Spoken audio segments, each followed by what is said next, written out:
You have been lied to all your life. Peter I did not build Petersburg. He stole it. In the museum hangs a painting where Kazan Cathedral already stands 11 years before official construction. On the coat of arms of the Russian city, Western anchors. And in the cathedral, a marble floor that cannot be faked by modern technologies. So, whose city is this really? And why did the Romanovs try to erase every clue? Look at the coat of arms of St. Petersburg. Two anchors, a sea anchor and a river anchor, are crossed under the imperial crown. It would seem logical for a port city. But think about it. Why did these anchors appear on the coat of arms only in the 1730s if the city itself was supposedly founded in 1703? 30 years without an official symbol? And another oddity. The anchors are made in a Western European style, completely unlike Russian heraldry of that time. The scepter is also imperial, not royal. As if this coat of arms belonged to a completely different power, a maritime empire that owned these lands long before the Romanovs. An empire that on old maps of the 17th and 18th centuries was marked with one word: Tartary. The coat of arms is easy to change, but there is something that cannot be rewritten. The stone holds the memory of those who worked on it, of those for whom these buildings were erected. And if you look closely at St. Petersburg, it becomes obvious. This city has never been Russian in the sense that textbooks impose on us. Paul I gave a clear order. The Kazan Cathedral must be built based on the model of St. Peter's Basilica in Rome. The grand colonnade framing the square almost exactly repeats the Vatican's. But why would an Orthodox state copy the main Catholic shrine? Official history explains this by the emperor's desire to demonstrate greatness. This explanation collapses when you look more broadly. St. Isaac's Cathedral, the dome and columns are again in Roman style. The Peter and Paul Fortress, a bastion system of Western design, completely alien to Russian defensive traditions. The palaces on the embankments, exact copies of Venetian palazzi. Now compare this with other Russian cities of that era.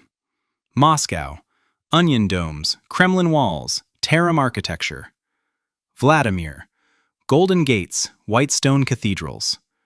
Novgorod, Sophia churches with a distinctive silhouette. And Peter? Peter is Western Europe transplanted onto the swampy banks of the Neva. It was not built by Russians. On maps of the 17th and 18th centuries, the northwest of present-day Russia was marked as part of Moscow Tartary. To the west lay independent Tartary. Peter is located exactly on the border between these two territories. It was a civilization whose technologies and scale of thinking today seem fantastic. But architectural unity is only the surface. There is much more direct evidence. In the Pushkin Museum in Moscow hangs a watercolor by Benjamin Patterson, dated to the year 1800. It depicts the Kazan Cathedral, already completed, with a colonnade, a dome, and a square in front of it. Around the cathedral are people, carriages, the life of the city. Everything looks lived in, as if the building has stood here for more than a decade. The problem is that officially the Kazan Cathedral was built from 1801 to 1811. The architect Andrei Voronikhin supposedly began the construction of the temple only after Patterson had already painted it finished. One could attribute this to artistic license, but the cathedral in the painting is exactly as we see it now. Every column is in place, the proportions are identical. Moreover, there is a second version of the same painting, supposedly painted in the year 1821. The same composition, the same gestures of the people, the same positions of the carriages and horses, copied pixel by pixel. But there is one detail that was corrected. In the original from 1800, the cross on the cathedral dome is equilateral. The obelisk in front of the temple is also topped with an equilateral cross. And in the fake version, the cross on the cathedral is already orthodox, 8-pointed. The cross on the obelisk has been changed to a tilted Catholic type. Everything else remained unchanged. And the most interesting thing is that the second painting was supposedly painted by the same Patterson in 21, although the artist left this world in 1815. The The Kazan Cathedral was already standing in the year 1800. On its dome was a non-Christian symbol, an equilateral cross, an ancient sign of the sun, found on maps of Tartary as a religious marker. This is not orthodoxy, not Catholicism, not Islam. It is a trace of a pre-Christian cult, an astral religion of a vanished civilization. Between 1800 and 11, the cathedral was remodeled. Voronikin was the restorer, whose task was the Christianization of the pagan temple. The change of the cross is a change of ideology, an appropriation of someone else's heritage. Replacing the external symbol is easy. It is more difficult with what is underfoot. The floor of the Kazan Cathedral is a work of art that modern technology is unable to reproduce. A three-dimensional pattern made of multicolored marble, fitted without the slightest seams. Geometric patterns instead of the usual orthodox symbolism. Dozens of eight-pointed stars scattered across the entire area of the temple, and not one of them points to the altar. On the contrary, they seem to lead to the exits. Guides explain to tourists that these are Bethlehem stars, symbolizing the birth of Christ. But there was only one Bethlehem star. It led the Magi to the infant, to the shrine. In the Orthodox tradition, the floor of the church symbolizes the earth, and on the earth there cannot be dozens of celestial signs scattered chaotically across the entire space. The true nature of these symbols is different. These are astronomical maps, compass roses, navigational signs, possibly a map of the energy nodes of the territory, once used by a civilization that possessed technologies far superior to ours. Images of the sun and stars are often found on the maps of Tartaria. It was an astrological religion based on knowledge of celestial cycles and earthly energies. Why wasn't the floor redone if the cathedral was Christianized? The answer is simple. It is physically impossible. The technology of seamless mosaic has been lost. Dismantling multi-ton slabs of precious marble without damaging them is too difficult and expensive even now with modern equipment. Therefore, the symbols were simply reinterpreted. The stars were declared Christian.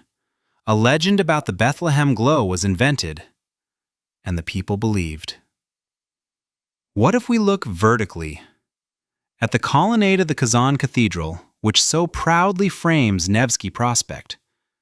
At the edges of this colonnade stand two massive stone pedestals, empty. Statues were clearly intended for them. The size and shape leave no doubt. But there are no statues. The official version claims that they were never installed. Allegedly, the architect Voronikin planned to place figures of archangels there. First, plaster temporary ones were installed, which stood until 1824. Then they were supposed to be replaced with bronze ones, but there was not enough money. The story is convenient, if not for one but. There are no archangels in any painting of that time. Patterson, in 1800, paints the pedestals empty. Vasily Sadovnikov, in 1830, also empty. If the plaster statues had stood for 24 years in the central square of the city, at least one artist would have captured them. But no one saw these archangels. And the financial argument is ridiculous. Funds were found for the entire Grand Cathedral, but suddenly ran out for two statues? However, a legend was born among the people. The archangels themselves did not want to take these places. The legend speaks of spiritual incompatibility, that Christian saints refused to stand in a non-Christian temple. The reality is different. On the pedestal stood other statues. Before the cathedral was remodeled, before the year 1800, they depicted not angels, but pagan gods or heroes. Possibly real rulers, people of gigantic stature, judging by the scale of the foundations. The last emperors of Western Tartary. They were dismantled during Christianization. To put Christian saints in their place would have meant too obvious a substitution, which could have raised questions.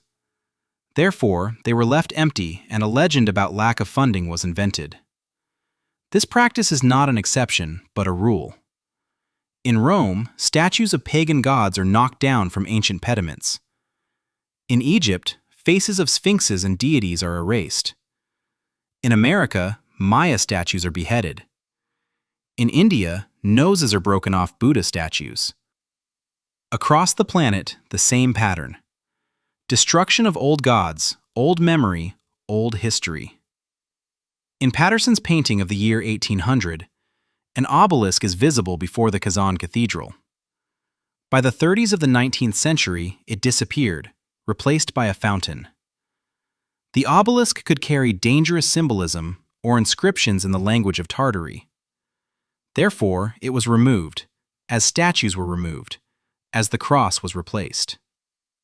If the Kazan Cathedral was remodeled, then what about St. Isaac's Cathedral? The official history is so absurd that it is impossible to believe. We are told that there were 4 versions of the temple. The first was a remodeled drawing barn. A regular warehouse shed was simply turned into a church. The second was Petrine Baroque, which was washed away by the Neva flood. The third was the Italian architect Rinaldi, who did not manage to finish. He was replaced by Brenna, who distorted the original project. And finally, the fourth version. The French architect Auguste Montferrand built the cathedral for 40 years, from 1818 to 1858. Peter I left this world in the year 1725. The St. Isaac's Cathedral, supposedly erected in his honor, was completed only in 58. 133 years for a temple in memory of the great ruler? While the Kazan Cathedral was officially built in 10 years, the building already stood as a pagan temple or observatory long before the Romanovs. Catherine II began its Christianization through Rinaldi. Paul I continued through Brenna, adding Orthodox elements. Nicholas I completed the process through Montferrand, the final ideological substitution. 40 years were spent not on construction, but on careful remodeling, erasing traces of the previous purpose. Look at the columns of St. Isaac's Cathedral. 48 granite monoliths, each weighing 114 tons. We are told that they were carved by hand with hammers and chisels from Karelian rocks, then polished with sand and emery, transported on barges, and lifted by wooden mechanisms using serf peasants. Modern diamond machines cut granite slowly, with difficulty. Manual processing of one such column would take decades. 48 columns would require almost 1,000 years of work. But the cathedral was built in 40. On some columns, patches are visible. Not traces of restoration, but traces of a completely different cutting technology, possibly laser or chemical. The internal marble mosaic without a single seam demonstrates computer precision unavailable in the 19th century. The bust of Auguste Montferrand inside the cathedral is supposedly made from facing stones used during construction. But if all the stones went into the erection, where did the remnants for the monument come from? Most likely, Montferrand was dismantling something old, and from the fragments of the previous decor, a bust was later sculpted for him. He was not a builder. He was a foreman for destroying evidence. During the restoration of the Kazan Cathedral, horizontal metal plates were found inside the columns, located at the joints of the stone sections. Officially, they are called fastening elements. But if the columns are carved from a single block, why fasten them? It turns out the columns are composite, which contradicts the official version of monolithicity. This is a complex engineering system. The metal plates could have served as conductors, the columns as vertical antennas, the domes as capacitors or resonators. The crosses on the domes are always metal, often gilded, the best conductor of electricity. Inside the walls, metal ties are laid. The bell towers stretch into the sky like vertical emitters. The entire architecture of the cathedrals resembles not cult buildings, but atmospheric power plants, collecting energy from the ionosphere and transmitting it through metal into the ground. A unified architecture worldwide indicates a single energy network. Tartaria was a civilization of free energy. The catastrophe of the 18th century disconnected this system. The Romanovs did not know how to restart it, so they turned the stations into temples, disguising their true purpose under religious needs. Water is often found around cathedrals, a conductor that enhances resonance.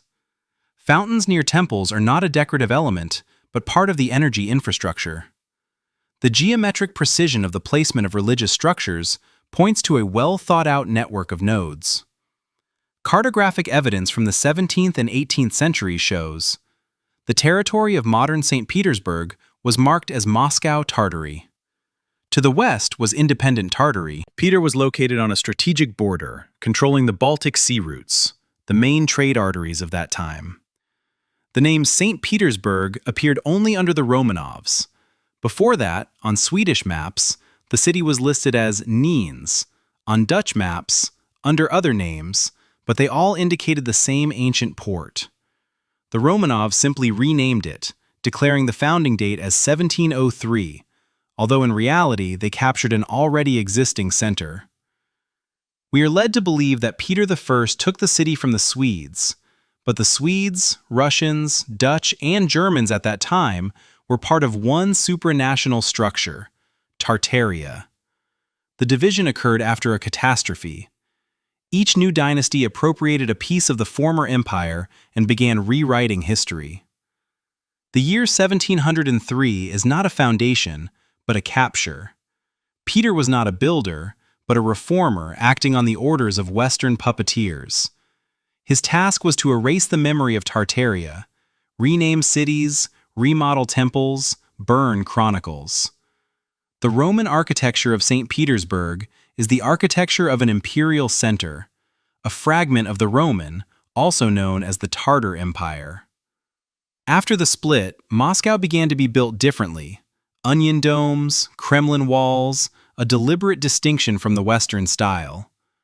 But Peter preserved the original imperial code because the buildings could not be demolished and rebuilt. Too grand, too solid, too technological. The global catastrophe of the mid-18th century is confirmed by numerous testimonies. The year 1755, a devastating earthquake in Lisbon. Tsunami waves reached a height of 15 meters. The city was wiped off the face of the earth in a matter of minutes. The scale of destruction indicates something greater than a natural disaster. Lisbon could have been one of the key capitals of the Tartarian Empire, a seaport controlling Atlantic routes. Its destruction paralyzed trade routes, severed connections between continents. Then came a series of volcanic eruptions. Iceland, Kamchatka, Indonesia. As if on command, the planet began to throw tons of ash into the atmosphere. The sky was covered for years, temperatures dropped, crops died. The year 1816 went down in history as the year without a summer. Snow fell in June. Frosts killed crops even in southern latitudes. Hunger gripped Europe and America. People died by the thousands, cities emptied. This resembles the consequences of a nuclear winter, when the atmosphere is so polluted that sunlight does not reach the surface. Between the 70s and the 20s of the 19th century, there is a strange gap. Almost no new buildings are constructed. Architectural activity comes to a halt worldwide. It is as if civilization fell into a coma. And after the 20s, suddenly there is an explosion of construction. New cities, new neighborhoods, new monuments. But this is not construction. This is excavation. The soil that covered the first floors is being cleared away. Buildings are restored, appropriated, renamed. They are given a new history, new creators, new dates. When the dust settled and it became clear that the former owners would not return, the division began. Each dynasty seized its piece of territory and set about legitimizing power through falsification. They rewrote chronicles, destroyed inconvenient documents, remodeled temples, and erected their own monuments. The legend of Peter the Builder is an ideological operation designed to conceal the fact of usurpation. Peter did not found the city on an empty site. He erased the traces of the previous civilization by changing street names, destroying old monuments, and imposing new symbolism. The true purpose of St. Petersburg is revealed when you look at its location. A maritime gateway controlling access to the Gulf of Finland. The Baltic is not just a sea, it is a key artery between the West and the East. Whoever controls these waters controls trade, fleet, resources. Peter was one of the main hubs of the Tartarian Empire. The colonnades served as beacons for ships. The domes of cathedrals were navigational landmarks visible for tens of kilometers. Guides inside the walls transmitted energy, possibly even signals over long distances. It was a high-tech infrastructure that we still do not understand. St. Isaac's Cathedral stands on the highest point of the city. Its dome is visible from any district. Coincidence? No. It was an observatory or a transmitting station. The gold coating of the dome is not for beauty. Gold is the best conductor, the ideal material for an antenna. Inside the cathedral, the acoustics are such that a whisper at one wall can be heard at the opposite end of the hall. This is not an architectural refinement. It is an engineering calculation indicating a function we have lost. Perhaps rituals related to astronomical cycles were conducted here. Or messages were transmitted through resonance, using stone as an amplifier. The Kazan Cathedral with its colonnade forms a semicircle. This shape is not accidental.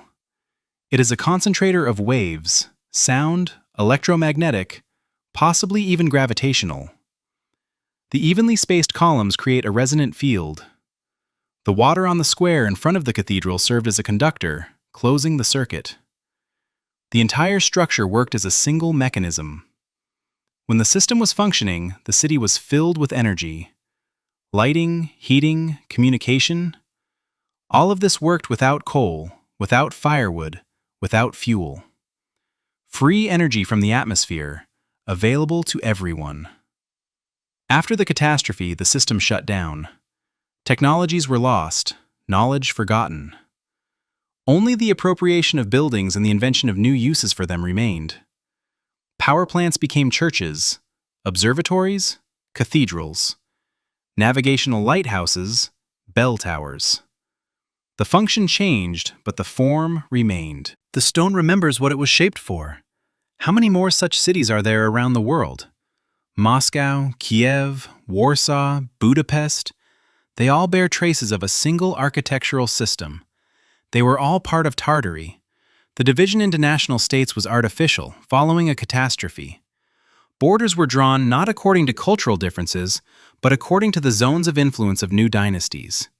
Each received its own piece of the pie and began writing its own version of history. The Romanovs, theirs. The Habsburgs, theirs. The Bourbons, theirs. But all versions agree on one thing: the former did not exist. Tartary was erased from the maps, divided among the victors, renamed as the Russian, Austrian, Ottoman empires. Where are the real maps? Where are the documents, blueprints, chronicles of Tartaria? They were burned. Library fires are not accidents, but a systematic purge. Alexandria, Constantinople, Moscow, Paris, everywhere the repositories of knowledge burned. Everywhere evidence of the previous era was destroyed. What survived is hidden in the closed archives of the Vatican, the British Museum, secret collections of monarchs. Ordinary people are denied access. The official version is the only permitted one. Any attempts to dig deeper are declared conspiracy theories, fantasies, pseudoscience. But the material evidence has not disappeared anywhere. Tartaria surrounds us. We walk on its pavements, live in its buildings, take pictures against the backdrop of its colonnades. We just do not understand what we see. St. Petersburg is one of the few cities where the falsification is so obvious that it can be touched by hand. The artist captured the cathedral 11 years before the alleged start of construction. 2 empty pedestals silently testify to the demolished statues of disfavored rulers. The marble mosaic underfoot preserves the star maps of a religion that was declared paganism. The golden domes continue to catch signals, although the receivers have long been turned off. I do not offer ready-made answers, Before you are laid out facts that anyone can verify personally. Patterson's watercolor is kept in the Pushkin Museum. Go there, check the dating. The colonnade of the Kazan Cathedral is accessible to any tourist. Approach the pedestals, assess their size. Enter inside, look at the floor patterns. Try to find seams between the tiles. Ask the guide about the conductors in the columns. Listen to how they explain their purpose. Everything is verifiable. Everything is on the surface. The only question is whether you are ready to see it. Forget about blind faith in textbooks. Compare sources. Question official datings. Study maps of the 17th and 18th centuries. They show territories that later disappeared from history. Pay attention to architectural details, to symbols, to proportions. Ask questions that cause awkward silence among historians. Because the solution is not in secret archives. It is in technologies that we have lost, but traces of which surround us everywhere. It is in the names on old maps, which were erased, but not completely. Look broader. Search for connections between cities on different continents. Compare the dates of disasters with construction failures. Find common elements in the architecture of buildings that supposedly were erected by independent cultures. You will begin to notice patterns. And then, understanding will come. What is presented as the fragmented history of nation-states was once a single planetary civilization. This civilization possessed knowledge that today seems like magic. Construction without modern technology, but with precision unattainable even for our machines. Transmission of energy without wires, using the architecture itself as a transmitter. Astronomical knowledge encrypted in the patterns of floors and the arrangement of domes. A navigation system operating through the resonance of stone and metal. All this is not fiction. It is a reality hidden behind legends of primitive fortress builders supposedly carving granite columns with hammers. The Romanovs inherited technologies they could not understand. Therefore, they turned them into decorations. Energy nodes became religious symbols. Transmission stations, places for prayer. Navigational landmarks, architectural extravagances. The function was lost, only the form remained. And this form screams about its true purpose to everyone capable of seeing the engineering logic behind the gilding and crosses. The question is not whether Tartaria existed. The question is when we will stop ignoring the obvious. A painting in a museum with an impossible dating. Empty pedestals from which unwanted gods were removed. A marble floor, the technology of creating which we have lost. Conductors in the columns, the purpose of which is not explained to us. Domes covered with gold not for beauty, but for conductivity. All of this is not accidental. This is a system. Destroyed, appropriated, renamed, but still here. I do not claim to possess absolute truth. My task is not to convince you of something specific, but to show what is hidden behind familiar explanations. Patterson's painting exists. It can be seen with your own eyes. The floor of the Kazan Cathedral has not disappeared. Thousands of people walk on it every day. Empty pedestals have stood in their places for 2 centuries. Metal inside the columns is discovered during every restoration. All of this is real. All of this is verifiable. What to do with this knowledge is up to you. Do not take my words or the words of textbooks on faith. Search for yourself. Compare sources. Ask uncomfortable questions to guides in museums. Look at details that are usually overlooked. Study old maps. Read forgotten chronicles. Pay attention to the architecture around you. The truth is not hidden in secret archives. It is literally under your feet, in the stone, in the proportions of buildings, in symbols that no one bothered to completely erase. Look at the world more broadly, from different angles, without the blinders of familiar dogmas. And then, the truth will begin to reveal itself to you from the most unexpected places. Not from books or videos, but from that very reality you pass by every day. Civilization perished, but its legacy surrounds us. And St. Petersburg is the key to understanding the scale of what was lost. the key to understanding who we could have been if knowledge had not been burned, technology not forgotten, and history not rewritten. Tartaria is not a myth. It is a reality hidden behind a layer of ideological overlays, and every stone in Petersburg is a witness to this truth. Subscribe to my channel. Don't forget to click the bell so you don't miss new investigations. There are still many mysteries and discoveries ahead. We will continue to look for clues, ask uncomfortable questions, and explore what official science avoids. Because the truth is always nearby. You just need to want to see it.